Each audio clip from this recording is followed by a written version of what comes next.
It was a day that began like any other, under the quiet dawn of an autumn sky.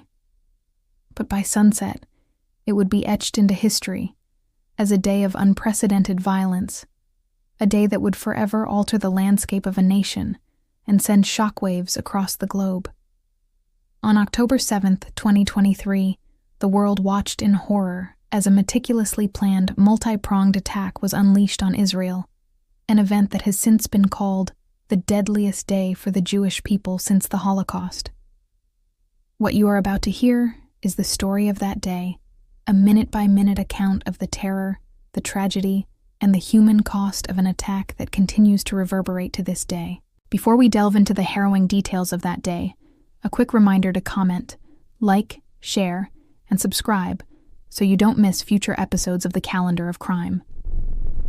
Your engagement helps us to continue bringing these important stories to light. The attack began at 6:30 a.m., a time when most of Israel was still asleep.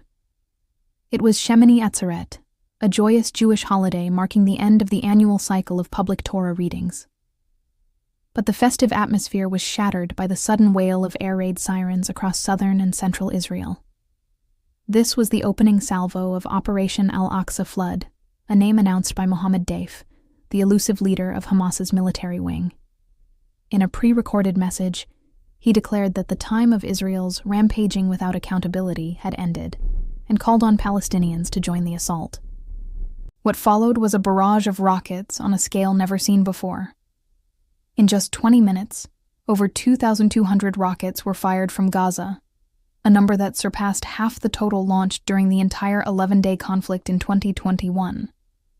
The sheer volume of the attack overwhelmed Israel's famed Iron Dome defense system, a sophisticated network of anti-missile batteries that had, until that day, provided a reliable shield against rocket fire.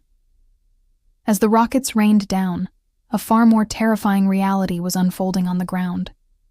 Under the cover of the rocket barrage, at least 1,500 militants from Hamas and Palestinian Islamic Jihad breached the heavily fortified border between Gaza and Israel. They used explosives and bulldozers to tear through the high-tech fences, disabled communication networks of military posts, and swarmed into Israeli territory. Some militants used motorboats to breach the maritime border, while others descended from the sky on motorized paragliders, a chilling and surreal sight for those who witnessed it. One of the first and most horrific targets was the Supernova Music Festival, an all-night rave in the Negev desert near the Re'im kibbutz. Thousands of young people from Israel and around the world had gathered to dance and celebrate life. At around 7 a.m., the music was replaced by the sounds of gunfire and screams. Hamas militants surrounded the festival grounds and began a systematic massacre. They shot indiscriminately into the crowd, hunted down those who tried to flee, and took dozens hostage. Of the estimated 3,000 to 5,000 attendees, 364 were murdered, and 40 were abducted. Their joyful celebration turned into a scene of unimaginable carnage. Simultaneously, militants stormed into more than 20 Israeli towns and kibbutzim near the Gaza border. They went from house to house, slaughtering entire families in their homes. The stories that have emerged from these communities are a testament to the brutality of the attack.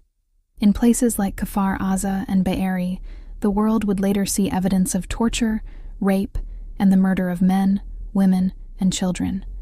The attackers filmed many of their atrocities, uploading the horrific videos to social media, a cruel and deliberate tactic to spread terror and amplify their message of hate. As the hours passed, the scale of the attack became clearer, and the Israeli government struggled to respond. At 8:23 a.m., a state of alert for war was declared, and reservists were called up.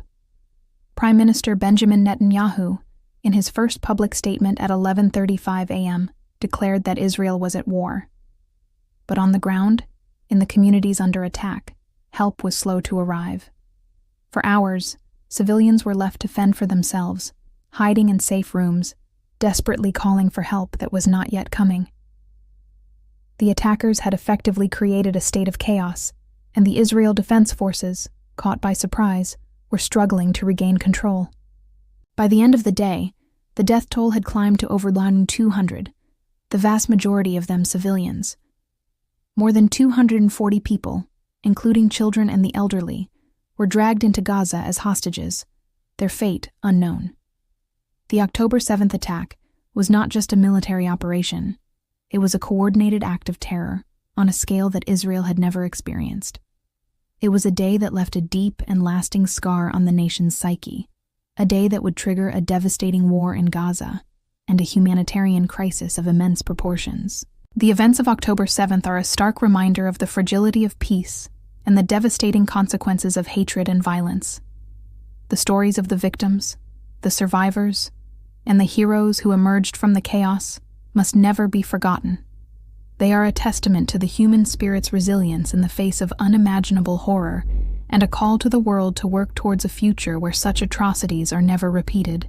Thanks for watching. Please comment, share, like, and subscribe for future episodes from the Calendar of Crime.